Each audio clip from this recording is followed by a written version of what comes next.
G'day there, Cygnets and Swanlings. 2012 Premiership player Nick Smith here. It's my pleasure, as always, to introduce a bevy of bloods, a fan podcast of the Sydney Swans Football Club, brought to you by Noddy and Stevo, a pair of red and white tragics. So pop on the kettle and settle in as the boys had an in-depth chat about the Swans' last game, the Swans' next game, and a little bit about footy too. This is Nick Smith signing off until next week's episode. But in the meantime, remember, be good to your bloods and they'll be good to you. Welcome back to a bevy of bloods. My name is Noddy and I'm joined as always by Chris. In this episode number 57, we'll be doing a review of the 2022 Grand Final against the Geelong Cats. So fluff up your tail feathers and settle in for a potentially biased yarn about all things to do with our beloved bloods. Almost 3 weeks ago, in front of the largest crowd for any game in the AFL era, our Sydney Swans were defeated by the Geelong Cats by 81 points, with us scoring 8-4-52 to their 2013 133. Okay, mate. Well, we normally start with first impressions. And look, we're probably going to follow some of the format that we've been doing in the normal weekly format, but I was thinking maybe we'll just have a general chat, really flesh this one out. It's been a couple of weeks now. There's been a lot of emotions, and I think we're all of us two, and the general community has been allowed to give ourselves some time to get over it. But hey, we've got the whole off season to work with, and so we've got a bit of time to just kind of flesh this one out in a bit more detail. So hey, let's just get on with it, eh? Well, okay. So send our apologies. One of the reasons this is a delayed recording is because I was quite ill. So heading down we all went down to Melbourne, took the family down. I know you went down with some of the other boys in the group, but I had a little bit of a cough going down, and I think it was probably influenza. It might have even been the spicy cough, mate, but nothing was going to stop me from getting down there. So went down, had a bit of a cough, screamed my head off during the game. I was that fan in the middle of the Swans fans who were just shaking their heads and crying. But I basically lost my voice, and I've only just, I think at the end of last week, started getting it back. Yeah, and to give everyone a bit of an idea of what I sounded like, this is what the recording is. Of what you messaged me earlier and said, this is why we can't record this week. I only just got my voice back, and here's an example. This is actually how I sound still. No joke, like my voice has only just started to come back now and is still like pretty raspy, and it kind of hurts. Yeah, okay, so like probably 2 days before that I was even worse. I couldn't even speak. So so that's the reason we've waited this long. Also, I will say personally, I've been like through the 5 stages of grieving or whatever it is, 100%. Yeah, and I've watched the game 3 times. I know you've watched it one or two times. So I think that we probably are the minority of Swans fans there, because I know even in our group, Jill, Stevo, Brett, I think they very quickly said, yeah, never watching that one again. Yeah. So yeah, there's been a lot of the boys were not particularly happy about it. We were working through it together, weren't we, at the time? Trying to get some talking points going. Everyone sort of diligently ignoring us. Yeah, we were trying to get because we typically do that, don't we? We ask our friends and just go, what did you think of that? And the one who we always turn to, Brett, who's always seemed to be stoic and calm, was probably the angriest I've ever seen him after a game in my entire life. Yeah, he was really angry. I was so loving pissed. That. I was vibing that. I was like, yeah, Brett, nice. Yeah, Brett, get angry. Yeah, and we've actually got a photo of all of us together, like the extended bevy, all of us. We went up together and some fans and stuff. And it's just a picture of him in the corner, just looking the angriest that I've ever seen this guy. So it was that kind of feeling. There's not much you can do about it. It was a dour expression, wasn't it? It was. He was in full blown anger mode, which is stage 2 of grief. But we were, there was a lot of stuff going on. We were all still in denial, and Brady had moved on to anger already at that point. So we're following a bit of a format, but we're also just speaking off the cuff today. So we're apologies in advance if it sort of circles around, but we're hoping to sort of push ahead and get through all the talking points and some of the details, but look, to be honest, we both at different times started going down what we would call rabbit holes. But ultimately, the history is that they dismantled us. Yep. An 81 point defeat. That's the fifth largest defeat in, I think, VFL, AFL history. So when I say fifth largest, I mean the worst defeat ever.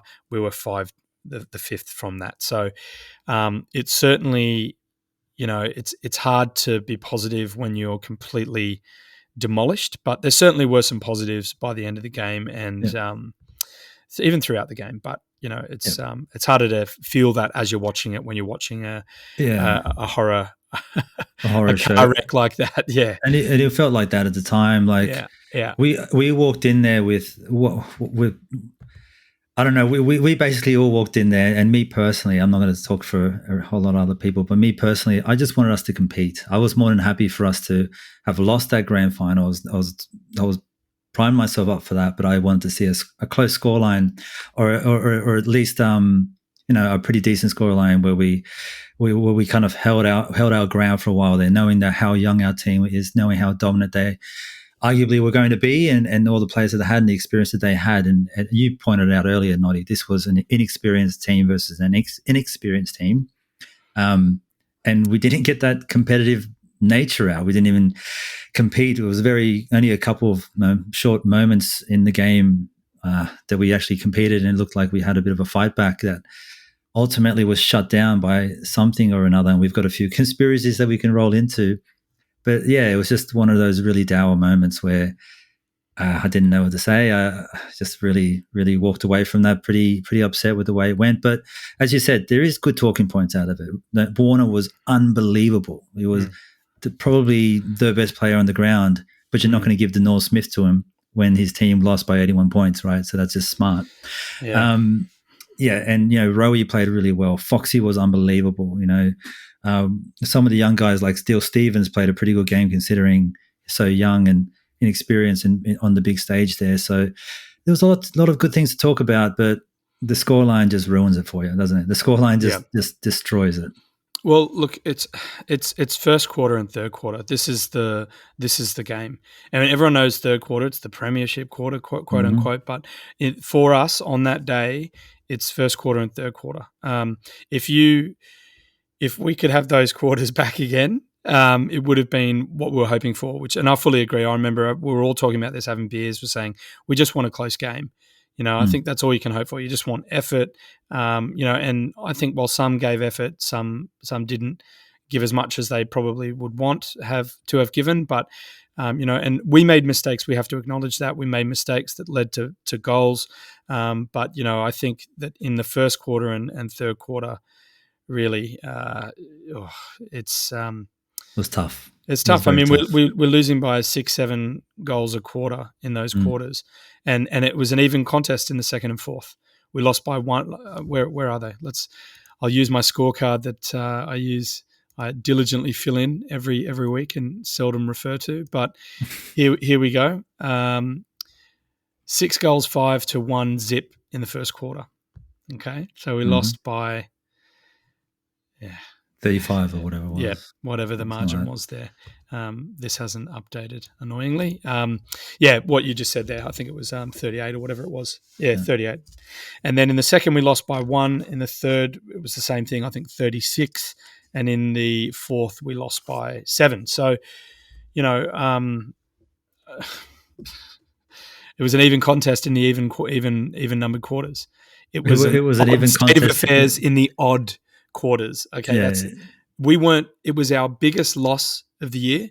We conceded the most points and we scored the fewest points. So you don't tell me that isn't odd for us this year, even a young team that outdid expectations by getting to the grand final when no one said we would do it. So it was emotional, bit of an emotional roller coaster for the Swans fans, surely the players themselves, but in that regard. So if we are talking about quarters, do we want to just, chat about quarter by quarter, some of the key moments, stuff that comes to mind? It doesn't have to be, super detailed, just stuff that pops to mind, mate. Yeah, look, I think from the first quarter, the thing that I just remember was I remember seeing Millsy playing fullback, full stop, sweeper, whatever you want to call it, at the end of that at the end of that first quarter.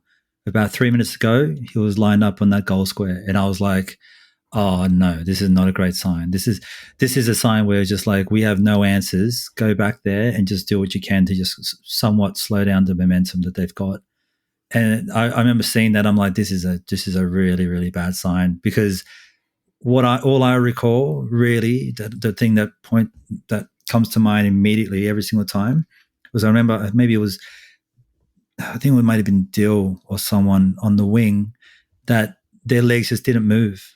I remember the ball kind of went into a pocket. There was an opportunity to get to it first, and it looks like they were just stuck. And it wasn't just Dill; it was like 2 or 3 players closer to the ball.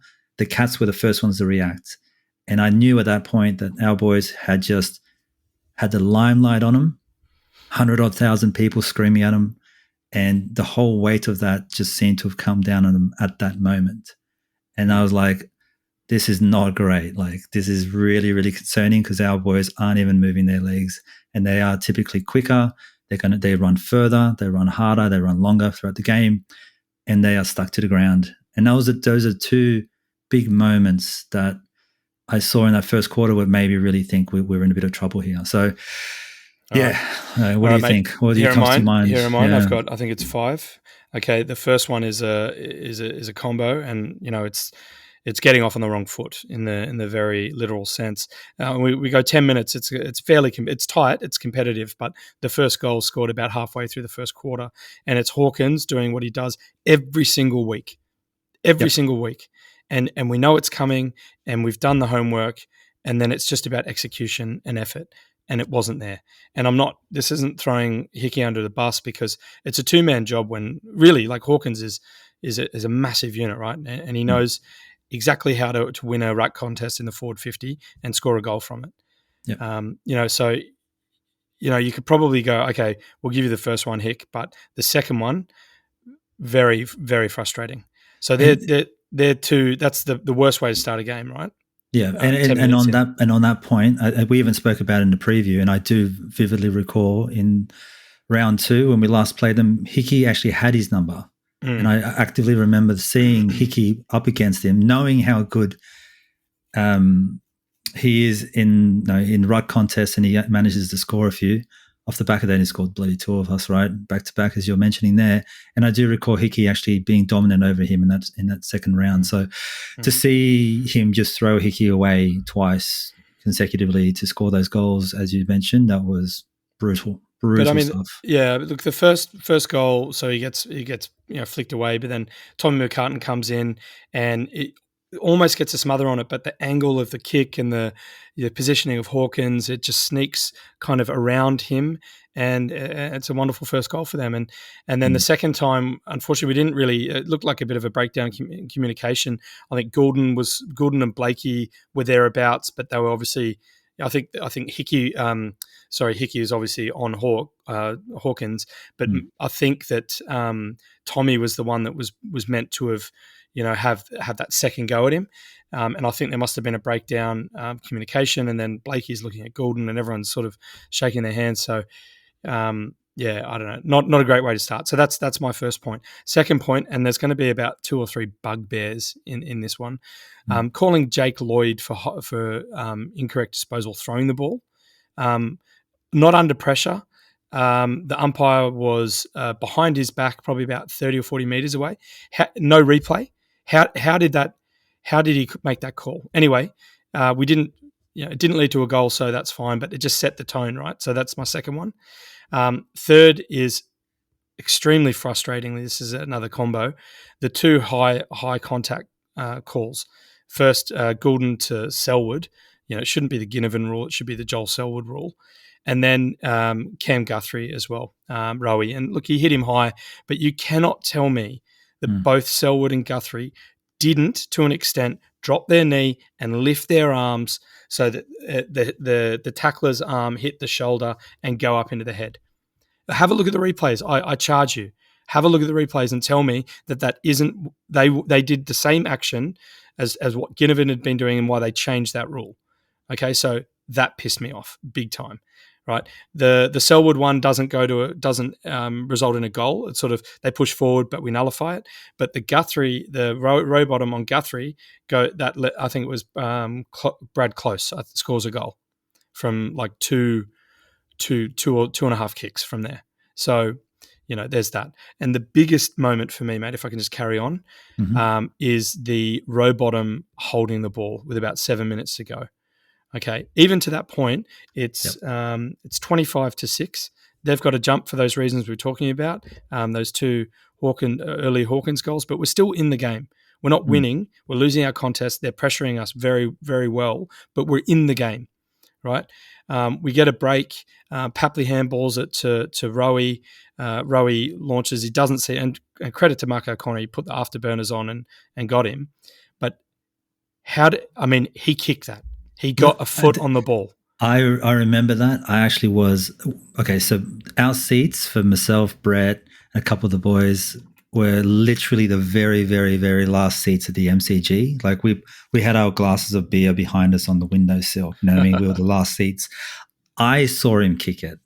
I was up that far up, and I've screamed out at the time. I'm like, I'm literally in the very last row of the MCG, and even I saw that, and I was like, this is doing my head in. I was like, there's nothing going our way. Just as you were mentioning there, Noddy, like all those little things, destroying momentum, destroying our ability to move forward and just get a roll on, just wrecked it. Absolutely wrecked it. That for me is the biggest one, because if they launch, they go from D50 to inside 50. Isaac Smith scores his second goal of the first quarter, and probably the play that put him in frame for Norm Smith that day. Right, they go back to back, so it's a 12-point play. We had 4 1-on-1s going in our inside 50. We didn't really have a chance before that. I mean, like our inside 50 entries weren't great.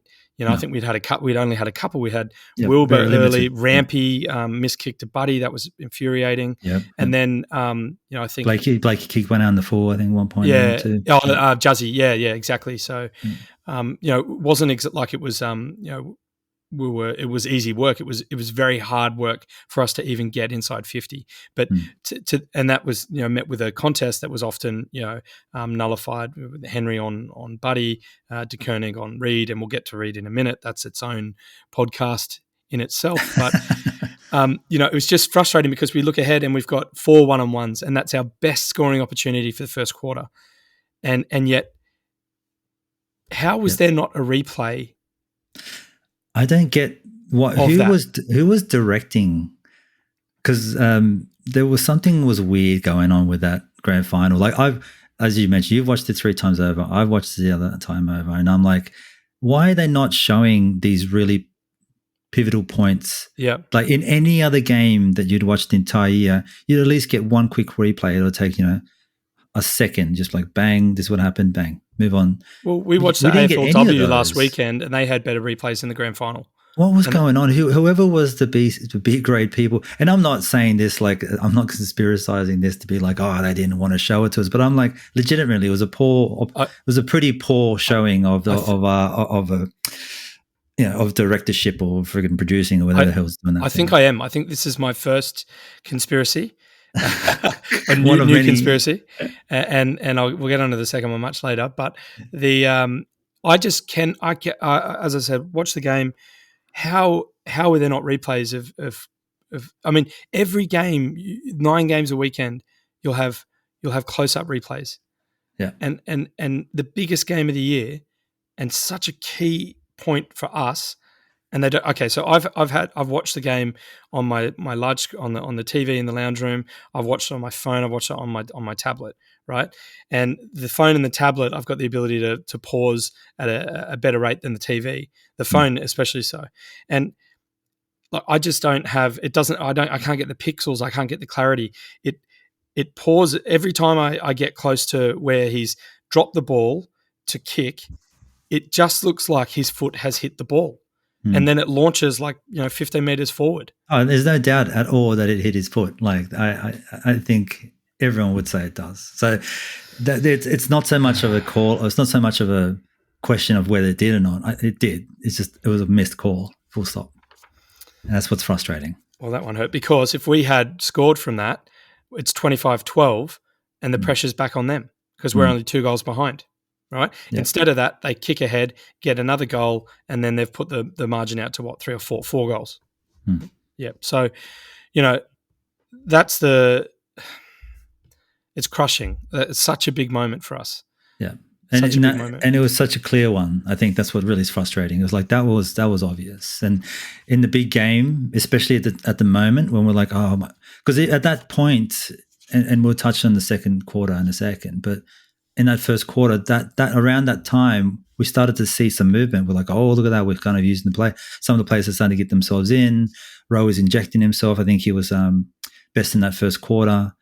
We're putting a bit better pressure on. We at that just after that point there, we're starting to go, things are starting to move. Okay, all right, we might start dragging this back. And then you see there was a couple of bad bounces where the ball's basically bounced over someone's head, landed into someone else's hands, or bounced on the ground. And we've got 2 guys running back to it, and they've only got the one, and it bounces perfectly in the Geelong player's hands. Okay.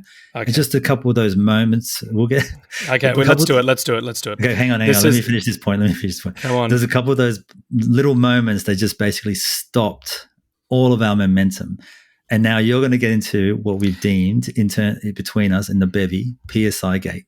Please, Noddy, take it away. Okay, this is conspiracy number 2. Have you, the bevy out there, Signets and Swanlings listening in, have you seen a game this year, let's limit it to this year, that has been bouncier? And this is in a La Nina year where it's meant to be like just water around. How is the ball so bouncy? How did it bounce over both sets of players? But how did it bounce so beautifully towards Geelong? They literally had the rub of the green. But here it is here. Okay. Yeah. And this is the best. I love this one. Right. So, okay, Chris Scott, he's been there for 11 years. I don't know how far we want to start this, but let's limit it to this year as well. He's had a lot of close losses. He's had a big loss in the prelim last year, 83 points. He's just resolved to win by all means possible this year. He's thinking, it's a wet year. No one's going to see. Ground ball, we've got aging stars, we've got hamstrings to worry about. What I want to do is I want to just week to week, I just want to put a little bit more air in the ball to make it a little bouncier so our players don't have to lean over as much because everyone knows we're too old and too slow. So each week at Cardinia, right, he puts just a little bit more air in. Okay, so I'm not an air engineer or whatever they're called, but let's say 0.01 extra PSI in the ball. I feel that's not enough. That's not enough? All right, let's call an extra 1 PSI in the ball each week. That's probably too much. That's too much. 0.5 PSI in the ball each week, whatever your number is, okay? Yeah, let's go with Gradually, incrementally, the ball gets bouncier, right? Yeah. And lo and behold, he's made another grand final. Fantastic. And it's a sunny day in Melbourne. Who saw that coming? And the ball from the very first bounce is just floating through the air. Oh my God, Noddy, have you ever noticed that Jeremy Cameron actually feels the PSI of the ball? He actually squeezes the ball point to point before he kicks every time just to get a feel for it. Yep. You know what he's doing there?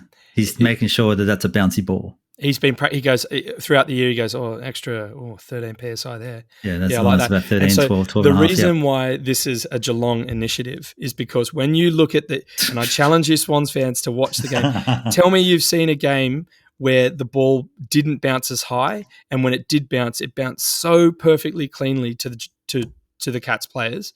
Yeah. I was just absolutely gobsmacked. I couldn't believe it. Now, we're not talking about like homing missile in the ball or anything. That's just silly. We're not talking about that. Like we're not saying that there's some kind of magnets that are going towards their hands, because I think we can all agree that's out of control. Yeah, that's crazy. But the PSI shit, sure. They're within the realm of possibility. So 100% happened. So they've been practicing each week, little by little. They're used to the bounce, and they're like, okay, skinny wings at Cardinia, no worries. We've got a bit of extra loft in the ball.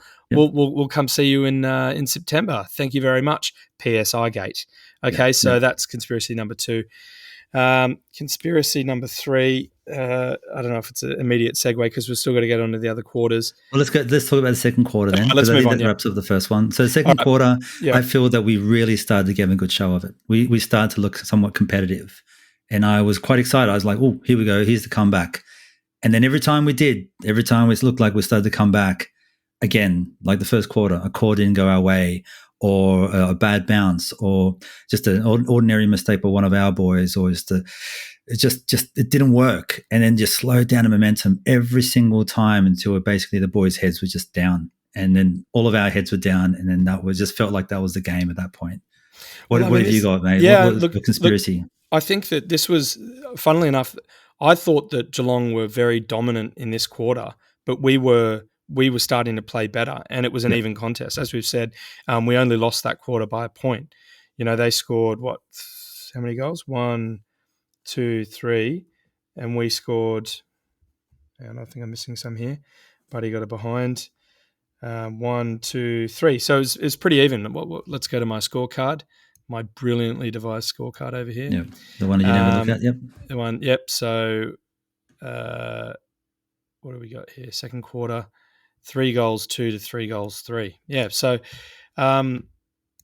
Look, I don't know. There's a couple of things that I remember from the second quarter, and it actually is PSI gate type stuff, like where it just sort of bounced their way. But you got to give them credit, right? They were putting they put the pressure on, and they were winning some clearances, and I think they were forcing some errors from us. But the point is, we evened the contest. We were 6 goals down in the first quarter, but we evened the contest. So you go into halftime hopeful. But McLean won his one-handed mark. That's an awesome moment. That was incredible, yep. Right. Millsy scores a great captain's goal. Massive goal, yep. Yep. And Heaney scores a goal. So who had he had a pretty quiet game, He did. He kind of started injecting himself at that point. That was a great goal too. And I remember Brady said, if he goals this, he's got to get those Pythons out. And so we can maybe start getting some momentum back. Bang, goals it, Pythons out. We're like, we got some momentum. And then fail just after that. We're like, back to square one again. I mean, we called out all the goal kickers in the second quarter. It would be remiss of us not to mention Wilbur's awesome goal from first quarter. So just going back there, that snap. Was a beautiful snap. Snap from about 45 out. That was incredible. Yeah, it was a really good play and opportunistic. As we touched on previously, we really struggled in the first, and that was sort of our only shining light there. But second, okay, what happened? What sticks out for me in the second? I think, and I've got to try and get these quarters right. But I think there was a couple of these. Again, it was the incorrect disposal, throwing, and holding the ball rule. And I might go to the throws because, again, I think there were about 3 or 4 throughout the game, maybe even 5 that Geelong did, and I'm thinking he barely got a hand to that. But if they're going to call Lloyd from 30 away behind his back, then how are they going to call it? When they're much closer and facing them. So, you let it go, you grin and bear it, but. The one that really pissed me off was it was a centre bounce, and Selwood, I think McLean was in the ruck at that point, puts it towards I think Selwood picks it up. He plays on, drops it, stands up, picks it up, stands up, turns inbound, and gets tackled by Warner and Rowie, and then he just drops it cold. Yep. So that's holding the ball. Well, I mean. You're dispossessed maybe in that moment, and maybe they gave him the benefit of the doubt for that. But how many more opportunities do you have to play on? Like you play on, you drop it, you stand up, you go on again, and then it's dispossessed in a tackle. That's incorrect disposal, right? Nothing, no call, ball up. Yep. So if that's the type of shit that we're being served up. Right, in a quarter where we're evening the contest, right? What chance do we stand? Like I don't like. Okay, I'm going into it, man. I couldn't wait another quarter. We won the free kick count, right? Mm-hmm. What was it? 18-17 in the end. We didn't win it in the first quarter. Actually, that's one to look at. Be interesting to see how we won, how the free kicks went in the first. I know we didn't win it in the first, but how it went in the third as well. And I didn't get around to that, so apologies. But obviously, the AFL have been sick of hearing from Swans fans about how we were robbed in the 2016 grand final, 20 free kicks to 8. Yep. And so I reckon here's another one. GEEL to Meredith and Stevic and whatever the other bloke's name was. Make sure the Swans win the free kick count because we won't bloody hear the end of it. So here you go. And if that's the case, we should have won the free kick count by, dare I say it, 20-8. But Well, I think it was 18-17. So it should have been like 30-20 in my mind. They missed so many free kicks for us. I don't even recall the other free kicks. All I remember was those big obvious ones. That was just like, that doesn't seem right. A few of them I actually can't remember if it was in the second or third. I'm struggling to remember on the top of my head. But I remember there was a string of play down the wing with Warner, actually, from now back left pocket, down that wing. And I think it was three moments in a row where apparently the kick wasn't 15. The kick was 15 all three times. Definitely was. And they just didn't call it. And every single time, Warner's face was just like, what, are you serious? And then he, bang, kicks it again to someone else on that traditional wing space there near the square, and then like again, not 15, and so they had to rush it out, and then they haven't got time to slow it down and to kind of look for players, and then eventually what happened was I think it got out to Rowie had no time, got tackled, ball went, and they got an inside 50. I can't remember what they scored on the back of that one, but that was just another moment of like, why is that all of a sudden being called at that moment, and why is it so inconsistent compared to the rest of the game? Just that small moment. I'm not going to say conspiracy, but it's just you're right. ridiculous. It's frustrating because it's inconsistent. And this is what we're talking about. There were instances where this every week there's 50-50 calls, right?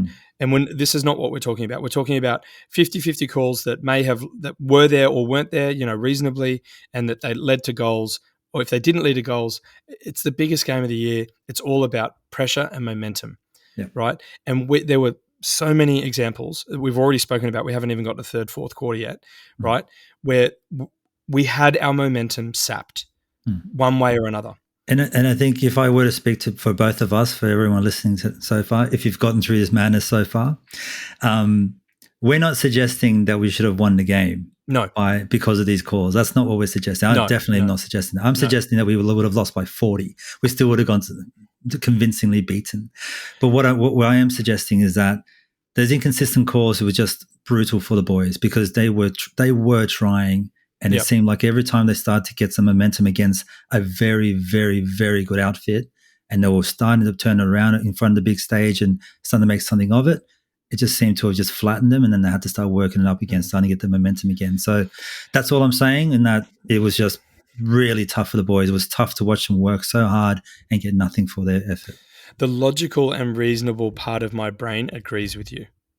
But the emotion that we probably would have still lost by 40. The margin in first and third quarters, right? 6 goals. Sorry, just first quarter actually. Well, sorry, no, just third quarter. So still about 6 goals, so 36, 40 points. I still think logically we probably would have lost like that had we had some calls go our way.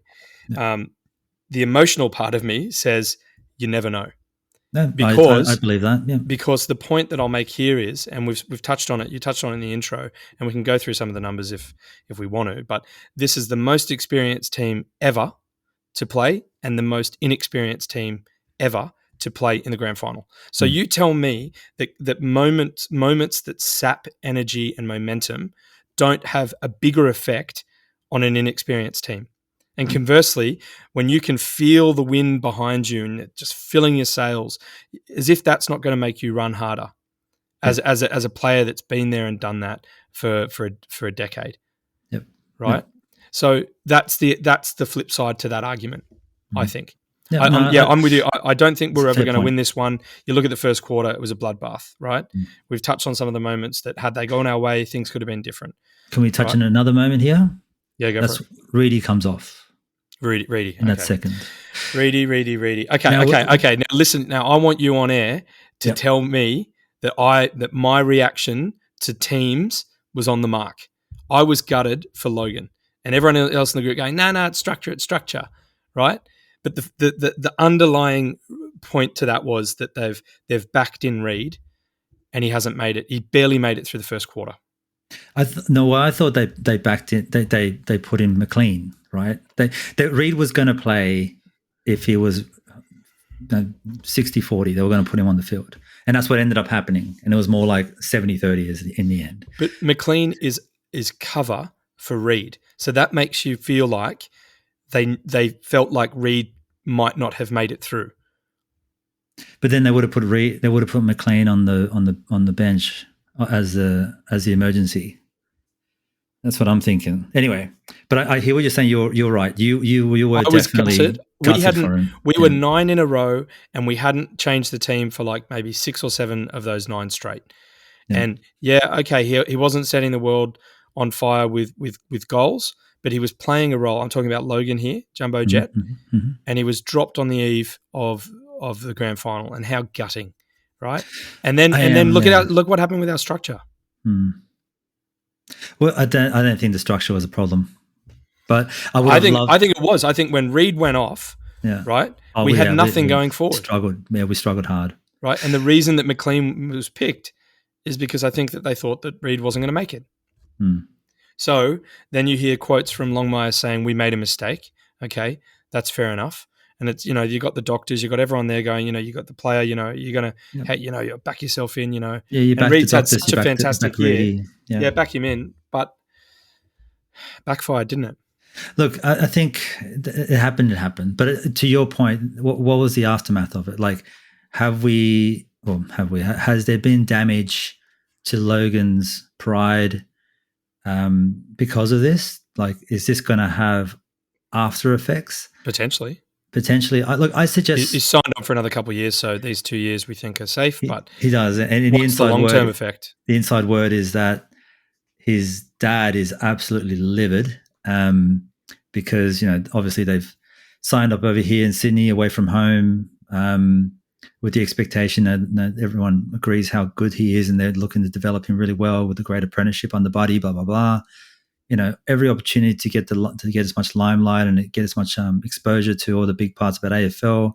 That's so important to his development. And then to be dropped from a grand final, that in hindsight's 2020, but in hindsight he should have played, is brutal. So there's no doubt that his fam would be pretty livid. And I hope Logan's not thinking anything against him. It's like business is business, but emotions come into it too, right? And against who? Against him, right? It's tough for him. It's going to be tough for him to consider that, and it would have been a tough call to make. Against Horse, Logan against Horse, or yeah, exactly. Yeah. Look, I just think that I'm probably. I mean, and then you look at the Cats, and it's one of these. There's so many fairy tale stories in this dismantling of our team, right? Max Holmes, who'd been a fantastic find and fantastic player for them. Also misses out on the eve of the grand final, and yet he's now a folk hero because of whoever made the call. It's like, oh, what a great call, what a great move. Can we just have this conversation now? If you are 50-50 going into a grand final, don't play. Yeah, but who says he was? Like, arguably, he did his groin the week before, Chris. Yeah, arguably, Reed you can't recover from arguably, Reed is 50-50 every week he turns up. Let's be honest. Like, that bloke's been 50-50 for his whole career. Let's be honest. So you never know. Like, but yeah, you're right. You're 100% right. Like, in hindsight, if it wasn't a clear. But look, the way that he came off the prior week, and then all the inside word was like, oh, it's just precautionary. Like, they didn't send him back on because, like, oh no, let's just be precautionary with him. If we wish, at that point we were winning the game against the Pies convincingly. We didn't expect them to just have such a turnaround like the way they did. And basically, the time that Reedy came off was the exact moment when they started turning it around. No one saw that coming. So I think they were just like, oh, we made a bit of a bad call here. Look. It's precautionary. Maybe we didn't think it was that bad. If he's saying he's good, and let's also be, real. Most players carry niggles throughout the year, but is it enough to? Yeah, I mean, they brought in McLean over Logan as security. That's telling for me. That's telling. And the second that teams was announced and Logan wasn't in the team, I was worried about Reed. Yeah. I was mostly, to you guys, I was complaining about Logan missing out, but the underlying message there is we're going in not quite sure of our structure, and we've finally changed the team after having continuity. We've changed it for the biggest game, the most important game of the year. Yeah, 50-50. Yeah, sorry, 50. Hindsight tells us for sure it was a failure of choice. And I'm not saying McLean and Logan would have, done the job for us, but I don't know. It's I think it's just one of those ones as well, considering how well Reed played this whole year. Like, he's had such a great year. It's been unbelievable. So it's really hard for us to worry. It's like, I back him in. Like, we all wanted him to play. We were all like, please, for the love of God, make sure Reed plays. But you're watching, right? Remember the game where he did 10 tackles? He was just hungry. Yeah. You watch him. He's thereabouts, but he's not involved. And in pack contests, he's barely jumping. Like De Koenig takes 2 or 3 marks over him in the first half, spoils, and he's ineffective. Sorry, he's not totally ineffective. He just couldn't get up. He tapped the ball down to Papley, who handballs to Rowie for the famous holding the ball. So he had a few little moments here and there, but I mean, look, Buddy played the whole game and was probably just as ineffective, but it's not always the full forward's fault. It's it starts in the middle really, and as we've seen, the pressure and their clearance work and the bounce of the ball, PSI gate. It was a very tough day for entry into forward 50. I love PSI gate's my new favourite gate. That's Thanks, amazing. Mate. You heard it here first. Yeah. So let's move on to the third quarter. Okay, look, let's just call this a demolition. Bath. Yeah, demolition. Yeah. So they scored 6-3 to our 0-1. Yeah, so Duncan, Close, Smith, Guthrie, Stengel again. They all get their goals. Like, it was. Yeah, I mean that's one-way traffic. That's why we can't say anything about the calls really, because this quarter, I mean, it's just disappointing. Really, we could not get forward. We could not get past. It was brutal, wasn't it? I don't know. I got to see the clearances, but we had no chance in those clearances. Hickey was being absolutely outworked by Blitzarves and Stanley, and that's a point as well that I want to make. That Hickey was trying, but he was just outworked, absolutely outworked by those two. And there's a bit of a masterclass by old Scott there, just sending those two and just to basically take turns and just making him work, outrun him, jump him, push him under the ball, muscle him a bit. Between those two, they just had his number. Like, it was just a tough day for Hickey, and Hickey's such an important part of our structure, and they shut it down. They did a great job of it. And then without Hickey, without Sam Reed, contested marks just didn't exist, and anything in the air we didn't get. And it was just easy for them to just get around. Yeah, McLean in the first quarter actually had really lazy tackle attempt on a player that led to a goal, I think. But that's singling him out, and that's unfair because he had that awesome one-handed mark that scored that goal in the second. Let's talk about, I think it was the first of Stengel's 2 in the third that came from Patrick Dangerfield, otherwise known as Australia's next new halfback for rugby union. He literally passed that ball like 15 metres just straight out of his scrum. Yeah. And then it goes to Atkins. Atkins goes to Stengel. It's a set shot on goal, 40 out. Beautiful kick, and what a story for Stengel, or the Cats and Stengel. But another example of and no replay. Sorry, the replay was that camera angle was from behind the goals. So we're talking like 70, 80 metres away. I'm trying to look at something, Heaney's got pressure on him. I just couldn't see how he'd get a hand to the ball. Launches it out, play on. I'm in no position to talk because considering how bloody far away we were, and he was not facing us at the time. I remember he was facing away from us, heading away from the city, and like I don't know. I do know exactly what you're talking about, and I remember off the replay, and I remember thinking at the time, going, it didn't feel like he did, but considering just the movement of his hand and how far that ball went and how fast it did, like he didn't have enough time to punch it. Like, just physically, I think he did. I mean, but clearly we're grasping at straws here, right? Because they'd already kicked 1, 2, 3, 4 goals by that stage, right? And we'd had one rush behind in that time. I think, what are the inside 50s in that quarter? I'd hate to think. Maybe only that one time. No, that's not. Yeah. It's probably in single digits. But, our only point was a rush behind that Clark kicked in long and Goulden pressured, and I think either he put it over or one of the other Cats players put it over. The third one is the anomaly for me, because the first one I saw what they did and how they did it. like and you know the weird moments that happen, that they got their hands on the ball more and the little just over the hands of just over the reach of some of our players. And I saw that, and the boys, you know, their legs weren't moving. I saw that, and I at first I appreciate it. I can see exactly how we lost that one. The second one, we started to fight back, and I remember the moments vividly when we started losing momentum. We just couldn't get that rolling on, but a bit of a fight back, and I was kind of happy with the way that we're going. And I'm thinking maybe into the third we might put back, you know, 1 or 2 goals and make a contest of this one. At that point, I was convinced we're going to lose anyway, but I was like, let's try to grab this one back. You never know, right? But the third one was the anomaly. I don't understand how they were so dominant. I don't understand how they managed to just move the balls without us even getting close to it, without us getting opportunities, just smashing us in clearances and possession, contested possession, uncontested possession in the air, like weird kicks on the, like just snapping it on a foot and just hitting their target from 40 out, you know, like weird moments. It just felt the ball like didn't just always anomaly. bounce their way, did it? Because I'm working You've on touched on this. Yeah.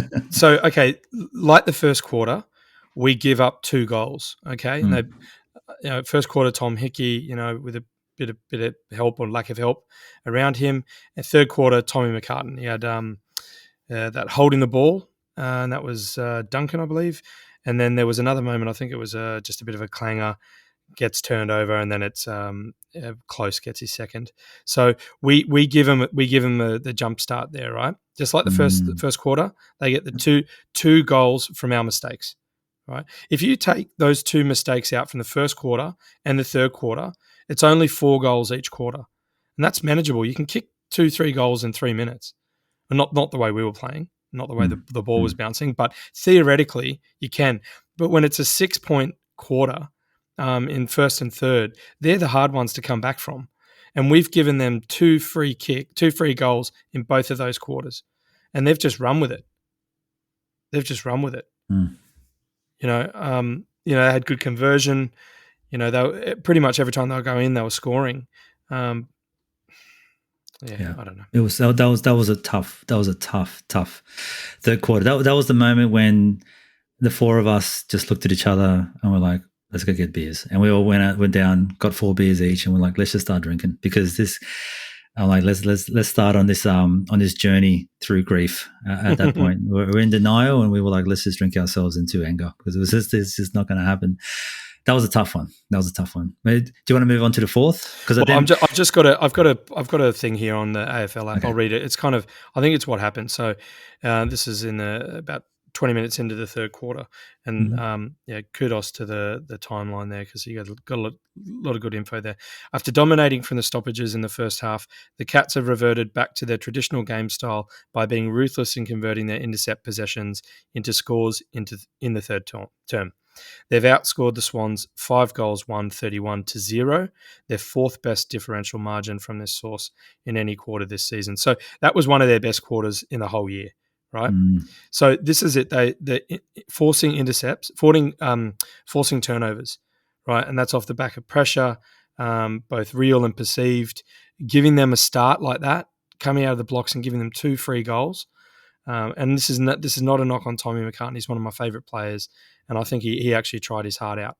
But when you give a team like the Cats, who are in this kind of form, with all that experience, it's a tricky one, but I just didn't see it playing out, continuing to play it. I thought we'd come back and have a crack at some point, but it was probably.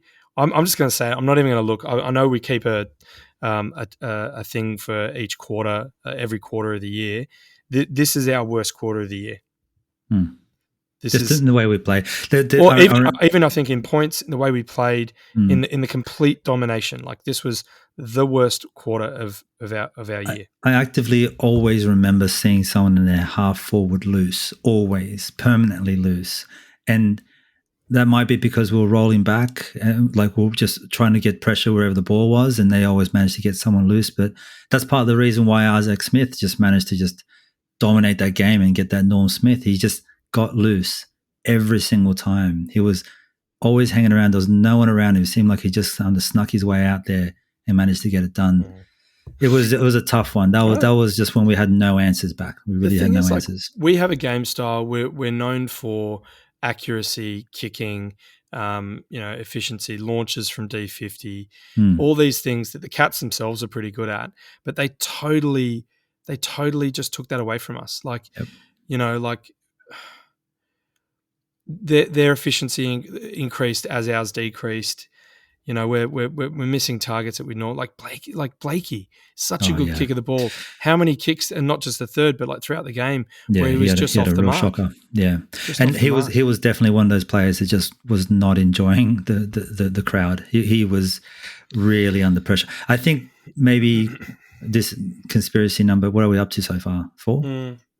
Yeah, 4. I think. Okay, you got one? Yeah, I'll go on. Go for it.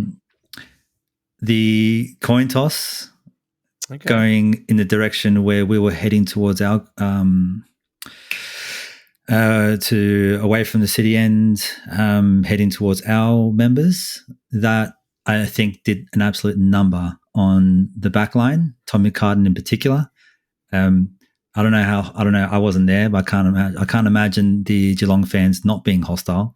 But they were shaken up. Like Tommy McCartan was shaky. He was not having a great time. I mean, he's marked up against the best forward in the game at the time, but yeah, had an absolute struggle. But then having said that, Foxy played an absolute brilliant game. Unbelievable Foxy game. was unbelievable. He was great. He was really good.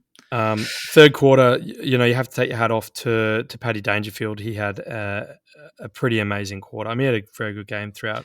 But, 10 disposals. It was just giving it away at that point. It was giving goals to friends. It was like, what do you want? You want a goal? Here's a goal. Hey, you want a goal? Here's a goal. Yeah, it was tough. Yeah, I know. All right, mate. Fourth quarter. Come on. Fourth quarter. Okay. What do you say about the fourth? I think at the fourth, they were kind of letting up. Oh, yeah. I know what to say about the fourth.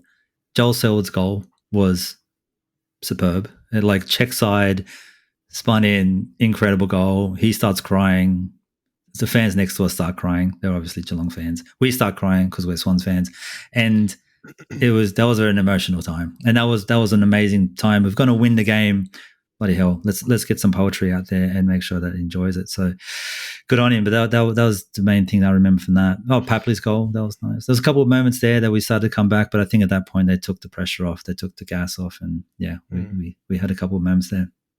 Well, look, I mean, it was 5 goals to 4 goals 1, and we lost by 7. So it was already junk time, but they still outscored us. So, I mean, you look at that on paper, we were in the mix for that quarter alone, but the damage is obviously already done. Warner scores 2 goals to cap off, an almost best on ground performance in a losing team. But when was the last time that happened? I know Buckley I think won. It was Buckley. I think it's the last time. The irony that Buckley would have given it to Warner because he was giving out to Norm Smith. Yeah, that would have been amazing. Anyway, for irony's sake, it would have been terrible for the general scene of the thing. But yeah, I would have loved that if Warner had got the Norm Smith. It would have been the uncomfortable little rock in the Geelong party's shoe. All the way back down wouldn't it? How good would that have been to go? Yeah, well, you beat us by 80, but we'll take Norm Smith. So we'll take whatever we can get at this point. Yeah, we'll take you, Norm Smith. Thank you. You could see it. I mean, you saw the emotion in him after the game. They were all feeling it, but he, it was. You could see that it affected him, and you don't want to say that he was the only one trying because it was effort. There, it wasn't our best effort, but it was effort. But look, he was the silver linings playbook, Chad Warner. Yep. Right, and as we've said already, Fox, and even Rowie and Parks, I think had good moments throughout. Let's do that really quickly. Bob medal, our equivalent of the Bob Skilton medal. Yep. And the best bloods this week, 3, 2, 1, were Warner, Foxy, and Rowie. Yep. Mate, do you want to touch on them? I think we've kind of spoken a fair bit about them, but do you want to touch on them? I mean, I haven't even prepared, mate. I thought Warner had 30 touches, didn't he? 29, 30, I think. Yeah. 29, 2 goals. He was our best player, as we've already said. He was one of the game's best players. Foxy was really... He was the one who was trying to kickstart us out of defence, and we spent so much time in defence. He was trying his heart out, and what a feel-good story, he had an absolute blinder. And Rowie, I think he tried very hard. That he was shown up a couple of times, but what I love about Rowie is that he goes to work, And I think after another big preseason, he's going to just get better and better. But Park sort of came in and out. He was obviously on Danger and even Guthrie, I think, or Danger and Selwood at times. But Danger Selwood. I think Selwood had like 12 touches in that first quarter, and then only one in that second. Yeah. So I think that's when Parker went over to him, and then Dangerfield got loose and just started hurting everyone. So but I agree. Yeah, Warner was incredible. Foxy was really, really great. He was definitely like carrying that back line. It felt like getting some movement, getting some great pressure on. And I felt that Rowie just didn't stop the entire game. He played probably, one of the better games of anyone there, obviously, with the score there, with getting the point. I thought he played a pretty good game, but just got undone, basically. Just got undone by a better team. Yeah, look, I think, it's the occasion. It's the amount of preseasons. And look, we'll keep talking about experience, but Lukey Park had 14 tackles for the game, so that's pretty epic. Best on ground there. Yeah. Yeah, Heaney was good in defence.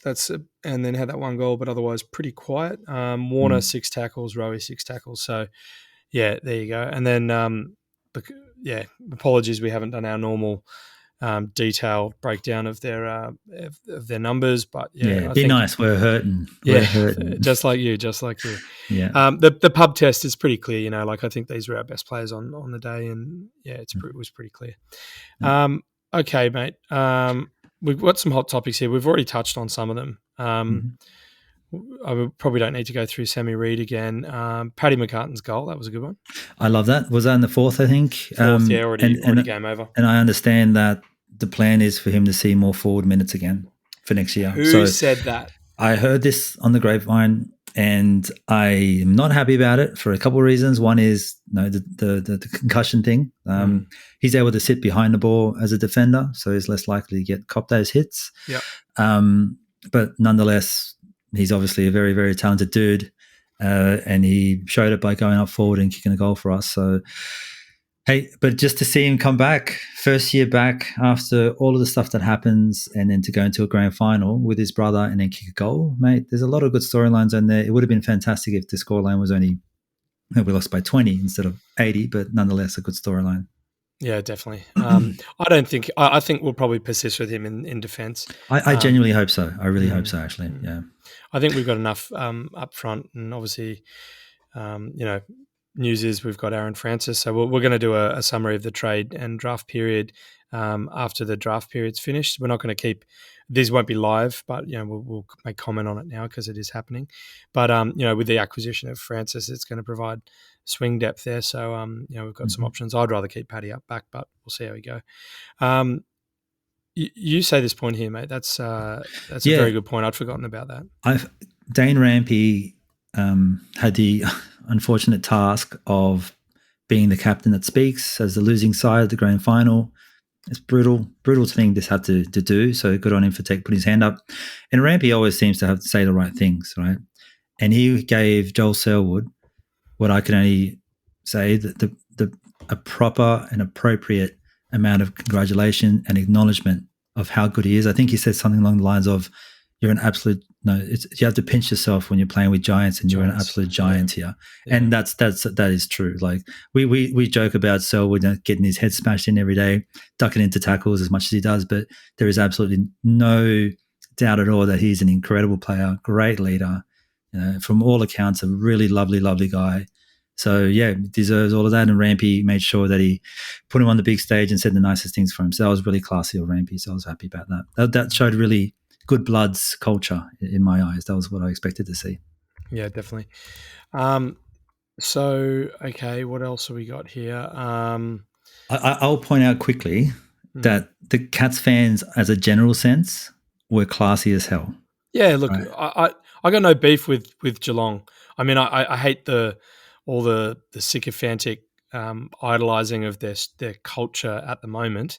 But yeah, otherwise I got no beef with them really. Yeah, they were fantastic. There's no jerks yelling out at you on your way out or at the pubs or anything like that. They were classy as hell. And even so far as one of my mates, Stu, a really, really good mate of mine, who managed to secure a ticket for him in the dying moments. He before sat the right grand next to final. me in the middle of all the Swans fans. He had no choice. He just kept looking back at me, putting his hands up, going, "Sorry." Yeah, he's a good guy. He didn't message me until like I think the day or 2 days later. So That's nice. That's respectful. I like that's that. respectful. That's Thanks, Stu. I classy. needed Yeah, that. I like that, Stu.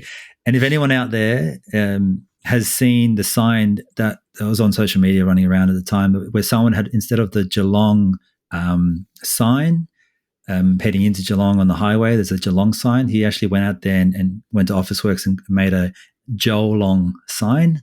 And that went up there and then trended pretty well. And that was actually Stu, our mate. So he's a bit of a maniac. Hopefully he doesn't get arrested because of this. Yeah, but I think it's you've just named and shamed him, mate. Well, I'll tell you this much: there's no cop in Geelong that's dumb enough to come after him, right? So they're going to get absolutely destroyed. So it's fine.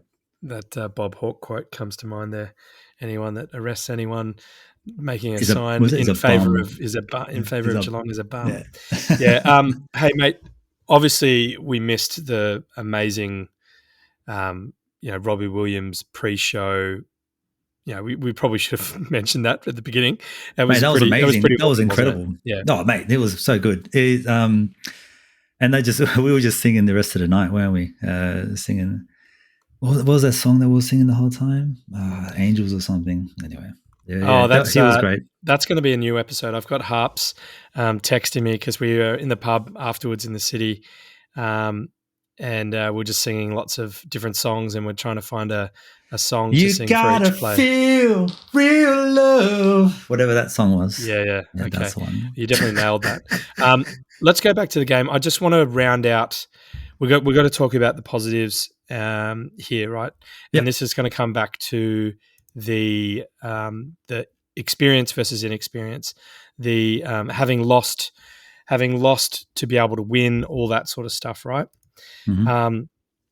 Right. So we obviously know they were the oldest by average team ever in the history of the AFL and the GF. Right. They had the most total games in a single team, so the most experienced team. Of the top 20 players to have the best win rate, they had 14. Only Radigalia didn't play in the grand final. They have the most current players to have played in 14 finals or more. They've got 14 players who fit into that category. Conversely, we only have 4, apologies. Franklin, Parker, Rampy and Lloyd. The most times played together, it's called most times teammates. This is all on AFL Tables, that wonderful website. Selwood, Hawkins, Duncan, Selwood, Duncan, Kennedy and Parker are in the middle there. And then it's Hawkins, Guthrie, Hawkins, Blitzarv, Selwood, Blitzarv. So this is their core. And they've all played together for 200 plus games. I mean, Selwood, Hawkins, 300 Unbelievable, games, right? Yeah. So we touched on this in the preview, but you look at the age bracket, right? They had 10 players over 30. They had really 13 players in the 28 plus bracket. They had 9 in the 23 to 27 year old, and only 1 in the 22 to Koenig because obviously home sat out, right? Mm-hmm. So 166 average games, 28 average age, and the most games ever fielded in a game, grand final in the history of the game, right? So huge. Right. Conversely, we've got the 7 players in the plus 28, 8 in the middle, and 8 in the 22 and under. Right. But if you take Reed and Buddy out, I mean, Reed came out of the game, Buddy just had a very quiet day out. That's over 500 games of experience there. So suddenly, what was our 114 games of average games and 25 average age jumps down to under 100, so 93, and I think 25 becomes, Buddy's 35 or 36, Reed's 31, so I'm going to say it's about 24 conservatively, 23, 24. So you can see the numbers, it just keeps painting a picture of experience and inexperience. Yeah, right. And we saw it on the day. Like we saw it on the day. They were right off the mark. They were on fire. Experience and cohesion, though. It's about cohesion. So and I'll talk about the trade period. Everyone's like, oh, we haven't improved. But look at what Geelong's done. Yes, they've brought in big names, but they also have a core that has perfect cohesion, and they've got a history of going close but not winning. Right. The last time they played a grand final in 2020, the only players to not play against us were Dowhouse, Menegola, who's in the squad but didn't make it, Ablett, Simpson, Taylor, and Henderson. So Simpson's still there, but didn't make it, and Taylor Henderson obviously retired. So the rest were all from that day. They felt the hurt of losing against Richmond. Then they lost 83 against Melbourne in the prelim. Similarly, it was Henderson, Radaglia, Holmes, Menegola, Higgins were the only players that didn't play in the grand final against us that did play in that prelim. So they've got 15 to 18 players that have been there and done that. And prior to that, there was 8 years of no grand final appearances. So they've been I'd say they've been a really dominant force for a long time for us. A decade. Decade. For a solid decade. And then before that, they had that really hot run, right? The dynasty, 7. Yeah, the dynasty. 7, 8, and 11, was it? Something like that. Yeah, 7, 9, 11. Yeah, we're clearly big Cats fans here. Yeah, it is 7, 9, and 11. Yeah, 7, 9, and 11. But but there's a big gap, and it just goes to show how freaking hard it is to make a grand final, even when you do have this great core and a great set of players. All Australians, masters in their own little positions there, and our boys turned up. We made it there. You know what I mean? We're well ahead of the mark of where we thought would be. We're a couple of years ahead of it. So much good to take away from this. And the last grand final. I just want to close out like that. The point. Last grand final that we played, 2016. The only players to play in the 2022 grand final were Lloyd, Rampy, Buddy, Parker, Papley, Heaney, Mills. So as we know, hang on a sec. Did Reedy play that day? 2016. Oh. For some reason, I don't think he did. Well, he was in the 2012 grand final there, wasn't he? Yeah, for Reid, sure. Parker, and Kennedy. But anyway, so what the point is, we haven't played, we don't have as many experienced players, and we don't have a core that have played for a long time, experiencing sustained success, but, losing close to the end. But, with this young core coming through, you hope that it's going to track the way that Geelong has, and hopefully it doesn't take, however long you said. So 2011 was our last flag. So 11 years. Hopefully it's not another 11 years. But this might be a good segue to touch on Steve-O's point and your point about how have teams fared the following years after a huge grand final loss. So a lot of questions were kind of had in some of the media pundits that were suggesting that a big loss like that is really detrimental to the growth of the players and the team and blah, blah, blah, blah. And, there's a bit of the pub test says, oh, yeah, that makes sense. And you kind of can consider why it would make sense, right? If you get absolutely blasted in the grand final, maybe your team's not going to show up for next year because they've been emotionally wounded by that. I think that's the idea, right? We've gotten that we've had a fair look. Steve-O's done a really good job of looking at some big losses over the last, 50 years or so. I've had a look at all of the grand finals since 1990, since the AFL era. So that's 32 years of grand finals, and there's no trend, there's no correlation that I can see between a big loss and the following year of being competitive. In fact, it just goes to show that if you lose a grand final, the likelihood of you being in the top 8 again is high, irregardless of what the score was. The outliers are Port Adelaide losing by 119 back in 2007. So that must mean it was 7, 9. Yeah, that was against Geelong, wasn't it? Yeah. So they went down to 13th the following year. Having said that, Adelaide lost against Richmond by only 48 points, and they were 12th the following year. And then another example of that is back in 2004, Port Adelaide versus the Lions. Lions lost by 40 and ended up in 11th. So what I'm suggesting is that doesn't matter whether you lose by 40 or 120, you may end up anywhere on the ladder. At least that's what the numbers here are telling us.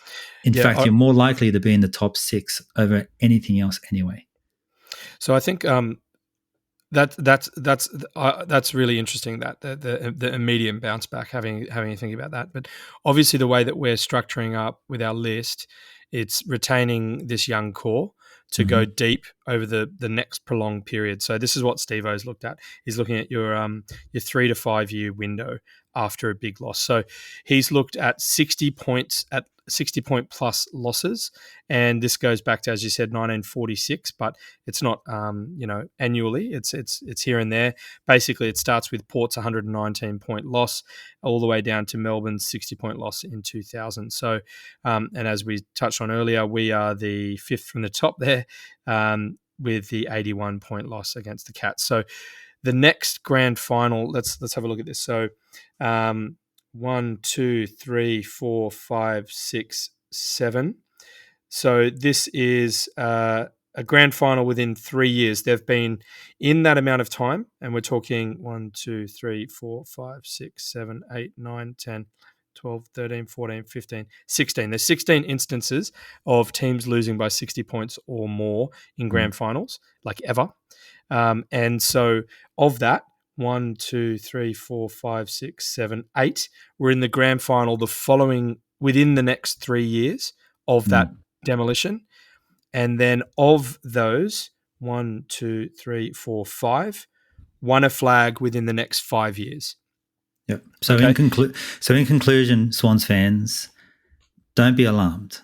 There is no correlation between a big loss and a following year or the year after, or a decade of success. There is no correlation at all, no matter which way we've looked at it, whether we've looked at big wins exclusively, as Steve-O's done a great job there, looking at a period of success. There's some correlation. You got to be careful. So, but what this shows is a precedent for bucking the trend that the media were trying to spin out, that the Swans are going to crash and burn. So your point is that the very next year we're 50-50 to bounce back, and we're just as likely to get in the grand final as we are to get in the 8. No, that's not. My findings are that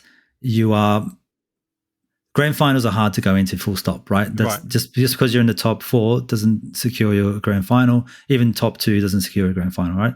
More likely than not. But what my numbers are showing me is that there's no correlation to a big loss and then failing to get into the top 8 again, or failing to be competitive again. Okay, so it's just the top 8? Yours is the top 8? It would just generally anywhere in the ladder. There is no correlation between the loss that you have and your position on the ladder. Okay. So if you get absolutely hammered, that doesn't mean that you're going to lose out. Just because you get close doesn't mean you're going to be in the top 4. There's no correlation between it whatsoever. Okay, and then so complementary, Steve-O's analysis shows you that even if you get smacked in a grand final, there is precedent for getting to a grand final within 3 years, and then also winning a grand final within 5 years. But there's also examples like 2007 Port; they haven't won since then, and so that's why the media was quick to jump to that, saying, if you have this kind of a loss, you could potentially not get in the grand final again and not win again. I mean, there is that risk. But these, it's just numbers, it's stats. It's one of those things. It's a perfect example of a Trump fake hashtag fake news. It's really easy to come up with something that sounds shocking, and for people to believe you, but it's actually quite hard for you to dispel that myth, right? It takes a lot of effort and a lot of number crunching to go like, you know what, there's nothing to this. And it's taken, us 5 minutes to basically explain it, and hopefully someone out there to listen to it. But it's really hard for us to have to do that. Whereas it's easy for these guys to build some clickbait and just to suggest something, and people believe them out going forward. There's nothing to it. Our guys are going to back up. They're going to be same bunch of kids. They're going to grow from this. They're going to get in there again. They're going to jump back at it. It's going to be fine. Don't worry about it. Just compete. Yeah. I believe, I do see, and we spoke about this with Stu and, all the rest of the bevy down when we're having beers before the game. Obviously the Cats and the Swans are pretty similar setups. They've got good culture, although apparently Geelong's got the best culture. They've leapfrogged the Swans there. But, they're both highly successful teams, especially under Chris Scott and John Longmire. Obviously, Chris has got a better winning grand final record now. But what it shows is they have a core of good players that play together for a long time, and they have sustained success. It doesn't mean they have the ultimate success, but they have sustained success. And what success? Making the finals every year, right? Yep. Obviously, you want to win the grand final every year, but you can't win every year. And so, what does success look like? You just keep being, competitive and successful. And if you look at what we're doing, the way we're gearing up our list, it's hard to think that we're not, already in the process of emulating that. I mean, we've already been doing it really since the 2012. We had that 2-year rebuild in 2019 and 2020, but we're already on the way back up where, we've got 10 to 15 players under that 23, 24 years of age. We are building the core. We're going to, in a few years' time, we're going to have the most teammates. Hopefully we can keep them together. But if we can get that kind of core going, and then you look at the rest of, Geelong's approach, they've got a number of VFL, Geelong Falcons, Geelong VFL, which is kind of like the equivalent of our academy, crudely. Yes, let's be honest, yeah. Right. So they've got their homegrown talent, and then they've got their role players, they've got their Irish players, and then they've got the big names that they've brought in, and that's the piece that we don't have yet. And that's, obviously Buddy, but we're talking going back already 9-10 years. But that's the piece that we need to be patient for, because they, Danger, Rowan, Cameron, and Smith came in over the years.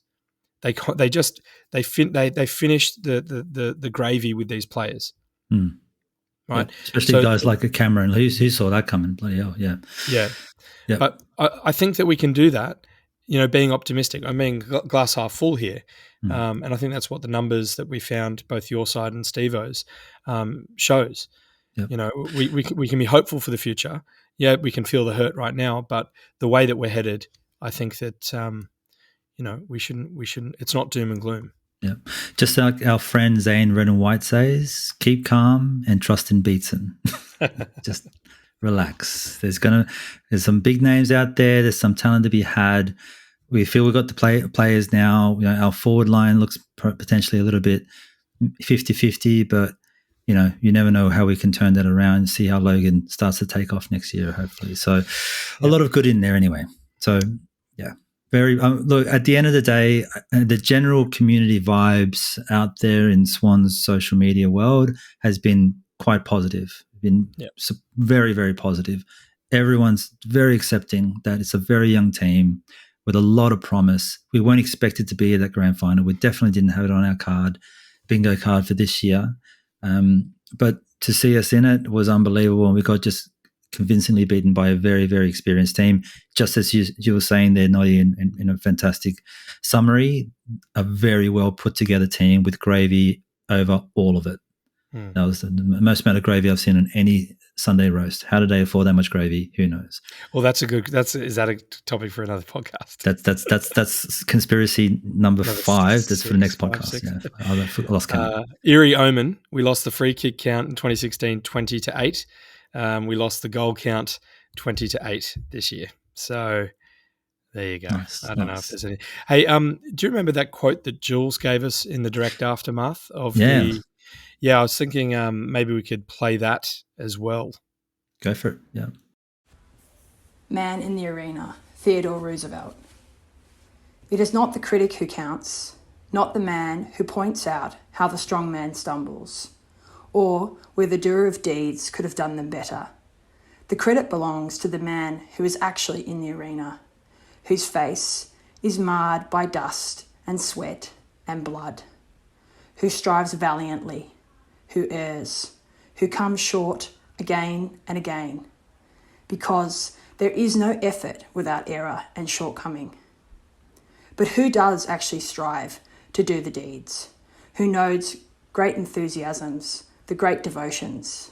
Who spends himself in a worthy cause? Who at the best knows in the end the triumph of high achievement? And who at the worst, if he fails, at least he fails while daring greatly, so that his place shall never be with those cold and timid souls who neither know victory nor defeat. Yeah, that's a perfect response. I think that's really, really telling of where we are. It's emotional, but there's a lot of promise there, right, Noddy? That's what I'm getting from that. You got to be in it to win it, and there's you'd rather be in it than not. There's 16 teams that didn't make it. Yeah, we didn't get the result we wanted, but it's ultimately rewarding to be there. and bodes well for the future, especially given all the stuff we've spoken about, the young core and the way that we're headed. So loved it. All right, mate. Well, so one last thing we forgot to mention, and a big amongst all the emotions, was that we actually managed to go into the Fox Football after party by accident and steal some of their food and some of their beers. And they let us do it. And I feel a reason for that is they saw us on a Swans kit and they let it happen. So thank you for Fox Football for turning the blind eye to the sad Swans fans in the corner of that party. Turning a blind eye to replays and sad Swans fans. That's it. The other thing we wanted to mention as well was that it was mad to meet superfan Matt from South Melbourne. He was amazing, and hopefully we're going to do some good stuff with him in the future. South Melbourne contingent. Yeah, I think he's somewhere in towards Hawthorn way. I think. Oh, boo! Anyway, yeah. No. Just legend. Gotcha. Really great to meet him. He's always making really, really astute comments and stuff on the socials. So it was really cool to meet him in person. Yeah, that was awesome. Have a few beers with him. Also got to meet super fans Talia and Jared, who have been in touch all year and have said some lovely, lovely things along the way. So got to catch up with them at that Fox Footy party. So hello to both of you. It was great to meet you, and we look forward to seeing you a whole lot more. And of course, superfan Sam, who gets around anywhere in the world that the Swans are playing. Mate, you're an absolute champion. So to all of those people, massive to see it, and it was really nice to at least be together for the uplift before the game and, of course, the debrief afterwards. But it was a great experience to be shared with everyone nonetheless. Definitely. Goodness. We've been going on for a fair while. We might have to wrap this one up. But I think what we want to, what I definitely want to leave this with, and something a point here is we're all hurting. It's tough, but we all see absolute promise in our boys, and it's going to take a couple more weeks for us to kind of get over this one, hopefully, and then back at it. And if you still want to watch some football, AFLW is still going on. The girls are progressively getting better, so that's always been interesting to watch. The scoreline's not been favourable, but the games on the ground have been quite improving a fair bit. So looking forward to that over the next bit, and we should have a bit of content coming out on the AFLW as well. But yeah, just reach out if you're going to talk football. We're always around, right? Message us on Facebook, Instagram, Twitter, wherever you see our names, a bevy of bloods. We'll always have a chat. There's always something to be done. Definitely, mate. And I'm thinking, we're middle of October now. We'll probably come together at some point in November or towards the end of November, and we'll do a full season summary where we talk about the good, the bad, and the ugly. What we did well, what we didn't do well, and obviously close out the ABOB medal, the awards, all that sort of stuff. And then we'll also probably either in that episode or another episode have a standalone summary of the trade and draft period, as I mentioned earlier. So, as Chriso said, make sure you listen out for our announcements, because we'll have a couple more episodes before the end of the year, because even though the season's over, it's never over. It's never over. It's never over when you're a Swans fan. That's it, mate. All right. Well, that brings us to the end of this grand final review episode. We love you. We love the Swans. We know you love the Swans. Stick with us. I don't know what to say right now. I think I'm about to fall apart right now. Yeah, look, we're barely keeping it together. But the good news is we've only got a couple more episodes to go for this year. We've still got things going on. But as a general sense, this year's been incredible. The fact that we made it to a grand final is unbelievable. I did not see this coming. Even when we're going into the finals period, it's amazing. So for us to even be talking about a grand final loss, let alone just talking about the grand final, is incredible. Mm-hmm. So, mate, what do we say? Well, I guess we sign off with until next year, even though we're going to do an episode in a couple of weeks.